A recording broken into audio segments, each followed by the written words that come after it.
Привет, путешественники! Всем привет! Ну что, это очередной выпуск Pickup Travel Show, а значит вас ждет новая пятерка отелей, о которых мы вам расскажем. Но перед этим мы поздравим победителя нашего прошлого выпуска. А вот его комментарий. И сегодня в нашем выпуске отели Ничанга. Меритон отель, Космос отель Ничанг, Балкони Ничанг, Бутик Чам Ничанг и Лассера Сьютс Анлиен. Ну что, я думаю, хорошая пятерка. Начнем. Меритон отель Ничанг. А что можешь рассказать об этом отеле? Находится в пару минутах от моря на набережной. Вокруг довольно большое количество кафе, ресторанов, в том числе кухни из стран СНГ. Довольно много негативных отзывов на этот отель, но, видимо, не так давно сделали ремонт, потому что видно, что все подкрашено, все чисто, цивильно, постельное белье свежее, как и полотенце, и довольно комфортная кровать. Спать было удобно. Здесь именно ламинат пополз, и частями в каких-то номерах прям несостыковка или просто видно уже бетонную стяжку. Это не очень приятно. А так в целом неплохой отель, если вас не смущает пол, то прикольно. Мне понравилось. Довольно вкусный, не скажу, что разнообразный завтрак. Спортзала нет, бассейн натянутый, мягкий и не очень чистый, поэтому за это минус. Сколько ставишь? Я ставлю 8, сниму балл за бассейн. Наверное, также поставлю 8 из-за недочета с ламината, ну и за завтрака. Переходим дальше. И следующий у нас Космос отель Ничанг. Это прям отельчик наискосок, перешли улицу буквально 3 шага и в этом отеле. Но на него тоже много негативных отзывов. Видно, что не так давно сделали такой легкий косметический ремонт. Но отель простенький. За свои деньги, конечно, ни завтрака, ни бассейна, ни ресторана. Я считаю, что в нем можно остановиться там на 1-2 ночи максимум. Неплохая локация. Неплохой отель в плане того, что в зависимости от номера. Он больше похож, кстати, на View Place в Таиланде у нас. Также чисто, минималистично, хороший вид из некоторых окон на горы, поэтому выбирать стоит. Есть также номера без окон, большие, семейные, но тут кому как. Если вы будете гулять, пришли поспать, может и окей. А так, в принципе, можно подобрать какой-то интересный вариант. Да, здесь был косяк с постельным бельем. Мне кажется, его не меняли. Просто расстраивали кровать после выезда предыдущих. Поэтому мы попросили сразу застелить по новой, поменять полотенце, потому что тоже грязно были. Она прям стояла и выбирала полотенце, какое почище дать. Но нашла. Дала. Но я больше 7, наверное, не поставлю. Я тоже. Так, в целом неплохо, но 7. Аналогично. Переходим дальше. И дальше мы перешли в отель Балкони, который находится на параллельном переулке. Поэтому локации из этих прям отелей у нас не слишком-то и отличается, но неплохо. Кстати, вот этот отель довольно забит. Полная загрузка была. Полная загрузка, да. Номеров много обошел, посмотрел. Неплохо. Есть прям апарты, так сказать, студии, где и кухня есть, и плита, и вытяжка даже. Прям хорошо. Каждый номер с балконом, что он называется балконе. Вид есть, и вид на город, вид частично на море, вид частично на горы, но тоже куда попадет. Что можешь рассказать? Также удачное расположение, все пешей доступности, море, рестораны, кафе, магазины. Постельное белье чистое, как и полотенце, и спать было довольно приятно. Кровать средней жесткости.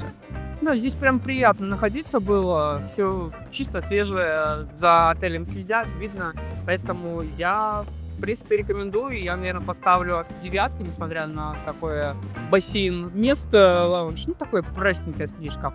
Но 9, я думаю, он заслуживает. А я 8 здесь поставлю, есть варианты и получше.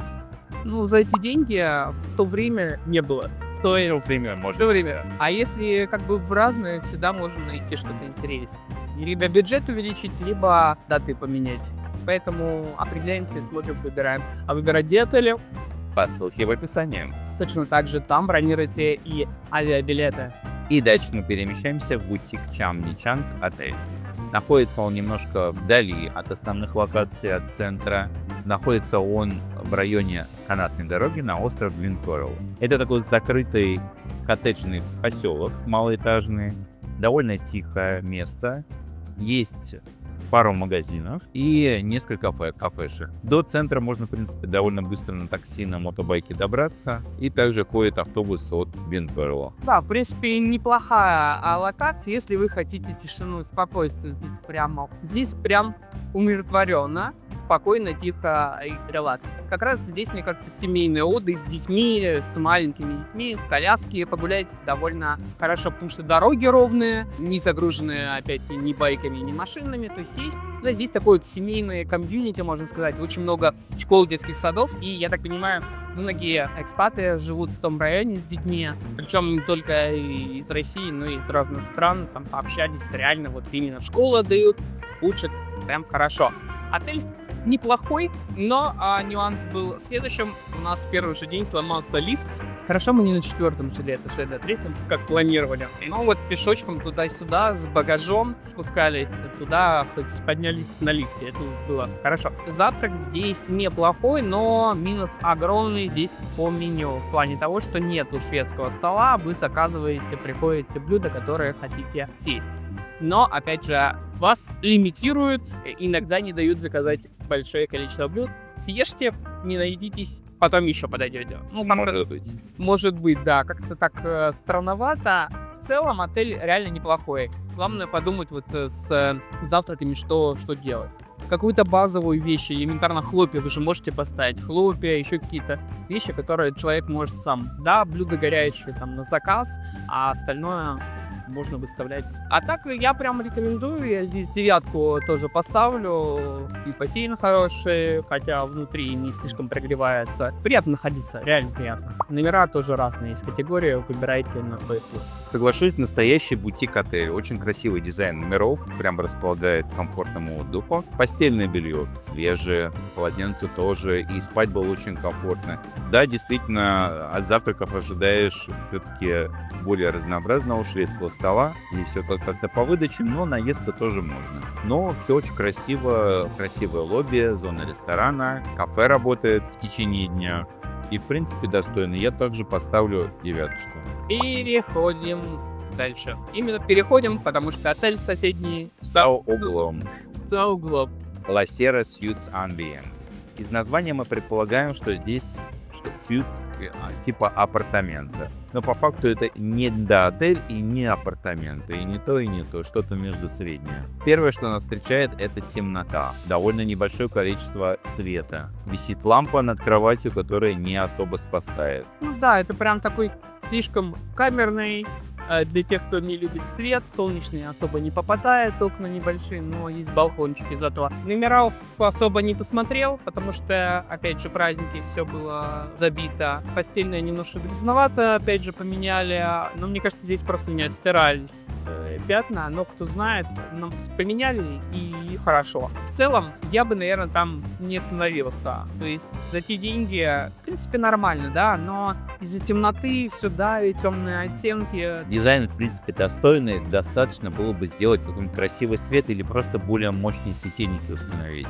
Потому что у вас и так все серо-черное, еще и приглушенный свет какую-то вот такую мрачную обстановку создает. Завтрака нету. Бассейн очень странный, он находится при входе на территорию прям с видом на улицу. Да, перед Но мы даже не оставили тестить его. Спортзала нету. Я, честно, поставлю 7. 6-7. Ну, я, наверное, 7 поставлю, потому что, в принципе, там жить можно. Для того, кто темные тона любит, окей. Кто любит в темноте жить, окей. Как бы у каждого отеля найдется свой гость, поэтому выбираем. Ну что ж, давай составим рейтинг сегодняшних отелей. С чего начнешь? Конечно, бутик Шамничанг отель, а дальше балконе. Потом бы я поставил бы Меритон, La Sierra Suites и закончил бы Космос. Я с тобой соглашусь, а если бы мы распределяли недельку, я бы сделал следующим образом. Наверное, я, опять же, начал с нашей центральной части, поскольку ты приехал и поедешь на море, гуляешь, расслабляешься, отдыхаешь. Я бы, может быть, заселся как раз в Меритон, потом в балконе, затем в Космос. Дальше у нас идет Утип, и Ла-Сьерра. И, в принципе, без разницы, там можно миксовать. Они подалеко от города, от шума. То есть вы уже там будете отдыхать ушами, зрением, да, не видя столько много мотобайков, не слыша столько много мотобайков. Поэтому мне такое расположение подойдет. А я бы начал по-другому. Я бы заехал бы сначала в Балконе, потом бы переместился в Меритон. Космос я бы не заезжал бы, вычеркнул. И переехал бы в бутик Чам Отель. И дальше, может быть, заехал в Ла-Сьерра Сьюз, но тоже под вопрос. Я бы вообще вычеркнул Космос и Ла-Сьерра и оставил бы 3 отеля, которые я бы заселился. Это Меритон, Балкония и Бутик. Вот эти выбираете из них. То есть, грубо говоря, заехали в Меритон, потусили, могли уехать в Бутик, там отдохнуть немножко, там пляж уже есть. И обратно вернуться в центр, дальше тусить. Здесь можно оставить стройку, тоже будет хорошо. Не забывайте, что мы разыгрываем проходы в бизнес-зал. От этого вам нужно написать любой комментарий под этим видео. Также поставить лайк и подписаться на наш канал. Розыгрыш уже в следующую субботу. А также в нашем телеграм-канале вы можете увидеть уникальное предложение по авиабилетам, экскурсиям и отелям. Чем они уникальны? Тем, что мы собираем интересное предложение, которое вы сами, может быть, и не нашли бы. Небольшая информация для тех, кто хочет стать нашим агентом. Вы часто путешествуете по разным странам, селитесь в разные отели, то вы можете стать нашим агентом. Снимайте свой обзор, присылайте нам подробности, смотрите на нашем сайте picardtravel.com. Увидимся в следующее воскресенье. До скорых встреч. Пока-пока. Пока.